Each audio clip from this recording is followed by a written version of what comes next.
Alors là,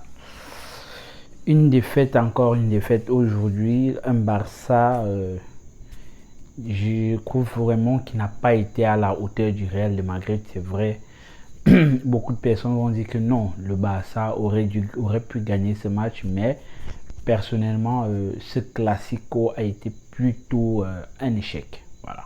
Allez, salut les gars, j'espère que vous allez bien. Aujourd'hui, c'était le Classico, oui, le Real face au Barça. Un Barça qui est allé à Bernabeu. Voilà, déjà on sait que les matchs à l'extérieur sont plutôt très compliqués habituellement.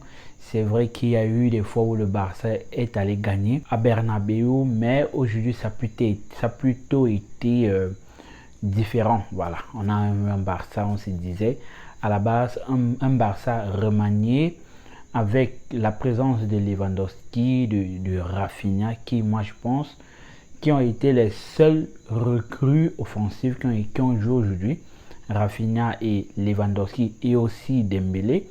Et de l'autre côté, tu avais une équipe plutôt ancienne, un Real de Madrid qui se maîtrise déjà, qui se connaît, qui connaît les positionnements, qui connaît le joueur, quel est le joueur le plus offensif, le plus rapide, le plus productif, le plus provocateur, le plus dangereux du côté du Real de Madrid. Mais du côté du Barça, ça a plutôt été une histoire de passe stérile, de conservation de balles inutiles, stupides. Moi, je dirais stupide. Pourquoi? Parce que je me rends compte que le style de jeu du Barça pour la génération présente, pour les années à suivre, ce n'est vraiment plus ce qu'on en a besoin en fait. Ce n'est plus ce qu'on en a besoin, ce n'est pas ce qu'on attend venant d'une équipe. C'est vrai, le Barça, c'est une écurie, c'est une équipe qui a son style de jeu, qui est basé sur les passes, le tiki-taka, mais je trouve plutôt que ça devient déjà un peu ennuyeux de voir un Barça qui garde la possession de balle, mais ne se crée pas d'occasions, ne tire pas, ne met pas les adversaires en difficulté,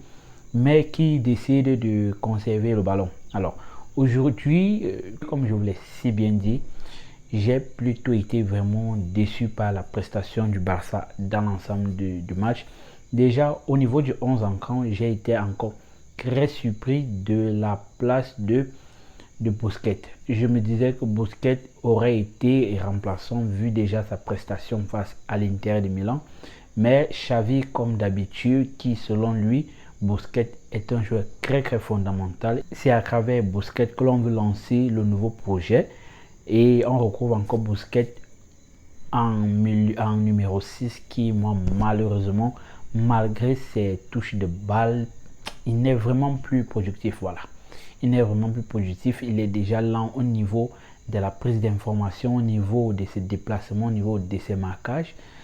Et c'est ce qui a vraiment été le cas sur pratiquement les deux buts du Real où on voit une défense qui va défendre, mais en cas de renvoi à l'axe, on ne voit pratiquement aucun joueur barcelonais capable de dégager le ballon. C'est ce qui a vraiment permis à Benzema aujourd'hui de marquer un but et ce qui a encore été le cas pour Federico Valverde. Alors, dans l'ensemble du match, comme je vous l'ai dit, le Barça a plutôt été très nul. Voilà, pour moi, le Barça n'a pas été à la hauteur.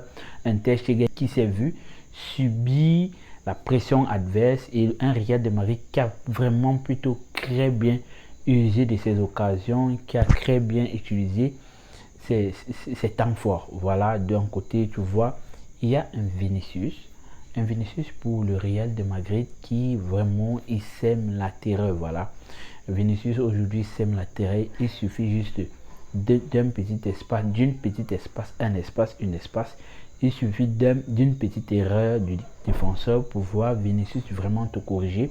Déjà par sa pointe de vitesse, par sa précision même sur les frappes. Déjà ça, c'est un Vinicius qui s'est vraiment amélioré depuis l'année passée. Et cette année, on voit vraiment l'impact de Vinicius dans le style de jeu de Madrid.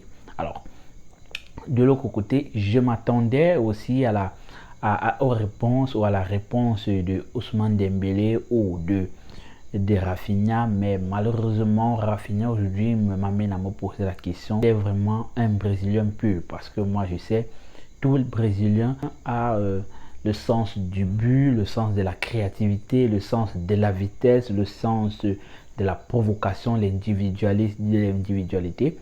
Mais du côté de Rafinha, moi personnellement, j'ai été déçu parce que il n'a pas su créer des occasions comme il le faisait en Angleterre.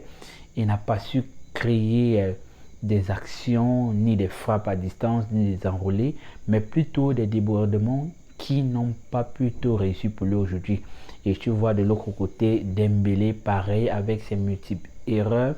Bon, j'ai plutôt l'impression que les gars sont dans une phase de dépression pour l'ensemble de l'équipe. Pas seulement pour Dembélé, mais pour l'ensemble de l'équipe. Et de l'autre côté, tu sens un Lewandowski plutôt très orphelin. C'est comme je l'ai si bien dit, je pense plutôt qu'il serait préférable pour le Barça d'essayer de recruter un autre avant-centre capable de jouer pointeur avec Lewandowski, parce que avec ce style de jeu, Lewandowski pointeur au Barça, certes en Liga il peut marquer des buts face à des petites équipes, mais face à des équipes plutôt très coriaces, Lewandowski va se voir jouer des matchs sans marquer, il ne va que subir des fautes. C'est plutôt très frustrant pour un joueur de son calibre qui n'a pas la possibilité de marquer des buts, et pourtant il joue dans une équipe compétitive. Mais aujourd'hui, le Barça est plutôt nul, comme moi je le dis. Ce Barça ne peut pas arriver très loin en Champions League, voire même en Ligue Europa. Bon, peut-être en Liga, on va voir un Barça qui va peut-être batailler pour la première place ou la deuxième place. Et aussi, d'un côté, j'ai senti un Real de Madrid qui vraiment est très ordonné au milieu de terrain. Déjà, la prestation de Tchouaméni qui a été plutôt très excellente pour moi, accompagnée avec la présence, la prestation la prestation de Luka Modric et de Toni Kroos. En fait, tu sens des vieux, tu vois, tu sens des vieux qui se donnent à fond en fait. Ils se donnent à fond, ils créent des occasions, ils tirent à distance. La chose qui n'est vraiment pas le cas du côté du Barça.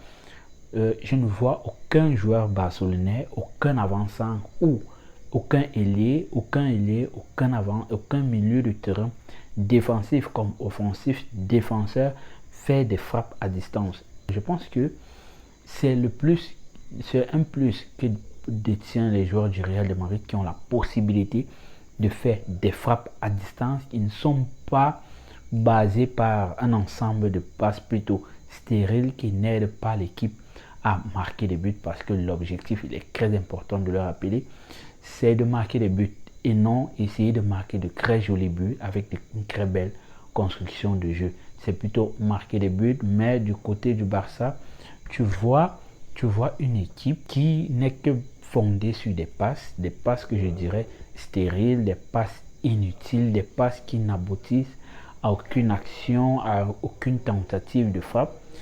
Si et seulement si la dernière passe n'est pas effectuée au petit cadre.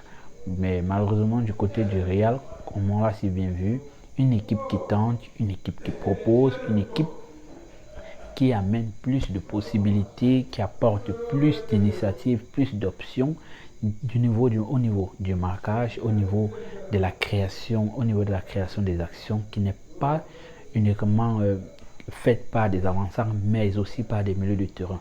Mais de l'autre côté, j'ai vu un Barça avec la présence de Busquets qui a été plutôt affaibli, un Pedri qui a été vraiment lessivé, donc il n'a vraiment pas été à la hauteur de nos attentes, et Frenkie de Jong qui, je pense, c'est le manque de temps de jeu qui fasse en sorte que Frenkie aujourd'hui se retrouve en train de faire des prestations plutôt très moyennes. Voilà, plutôt très moyennes. Pourquoi? Parce que selon le projet sportif de Xavi, c'est fondamental de laisser Busquets toujours en numéro 6, et on se rend compte que depuis un très bon bout face à des équipes vraiment très compétitives et très coriaces au milieu de terrain, Busquets n'est pas au rendez-vous. Voilà, il n'est pas au rendez-vous. Alors moi je pense qu'il serait très important, il serait plutôt très important pour Xavi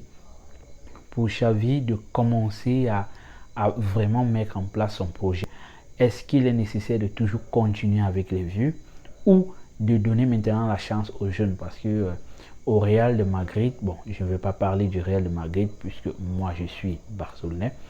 Est-ce qu'il est nécessaire de se retrouver avec des jeunes joueurs et ne pas leur permettre d'évoluer, ou il faudrait absolument avoir des joueurs vieillissants, vieux, et construire un projet? Parce que là, je vois, on a un Barça qui veut donner, qui veut donner la chance aux jeunes, mais qui ne leur accorde pas la possibilité de s'exprimer. C'est vrai, vous allez me dire non, pendant des matchs plutôt très importants, on ne devrait pas donner la possibilité aux jeunes. Alors, comme petit exemple, je pense que dans le match du Barça face au Real de Madrid, moi j'ai senti le manque d'individualité productive qui de l'autre côté, tu vois un Real de Madrid avec Vinicius Junior, avec Vinicius, le gars a la possibilité de mettre en évidence son individualité pour pouvoir créer des occasions à travers sa pointe de vitesse. Et de l'autre côté, tu vois, il y avait un Barça sur qui ils ne peuvent même pas ils ne peuvent pas espérer un exploit. Bon, hormis le petit jeu de vitesse de corps et la vitesse de Ansu Fati qui a permis au Barça de réduire l'écart. Mais j'aurais, moi, personnellement, vu la situation, vu l'ampleur du match, j'aurais mis plutôt Fonseca en début de match à la place de Busquets et voir comment mettre Gavi à la deuxième mi-temps et pourquoi ne pas donner un peu de temps de jeu à Pablo Torre. Moi, je lui dis, c'est un petit. S'il a décidé de venir au Barça, c'est parce qu'il espérait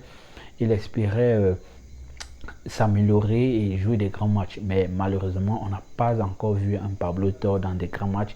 J'espère vraiment que le projet sportif de Xavi n'est pas basé sur les vieux, mais plutôt sur des jeunes et qu'il est vraiment temps pour lui de donner la relève aux plus petits et non toujours se focaliser sur les vieux. Alors, de l'autre côté, on a vu un match qui, moi, je pense que l'arbitrage, comme depuis plusieurs moments, est plutôt en défaveur du FC Barcelone.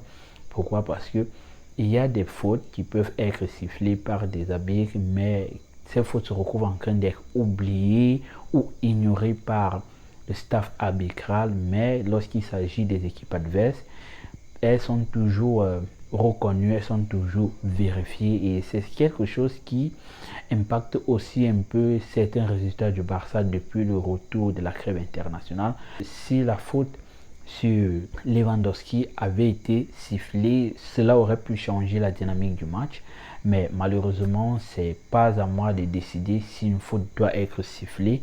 S'il y a bon arbitrage ou pas, c'est pas mon problème. Ma préoccupation est celle de la prestation des joueurs du Barça qui, pour moi, depuis un très bon bout de temps, depuis la reprise du championnat, ne me satisfait vraiment pas. Pourquoi? Parce que je vois un Barça qui se repose uniquement sur Lewandowski, qui ne propose pas, qui ne se crée pas des occasions et qui se laisse plutôt souvent asphyxié par les adversaires et qui n'arrivent pas à jouer face à des grosses équipes. Alors les gars, j'espère que vous avez apprécié la vidéo.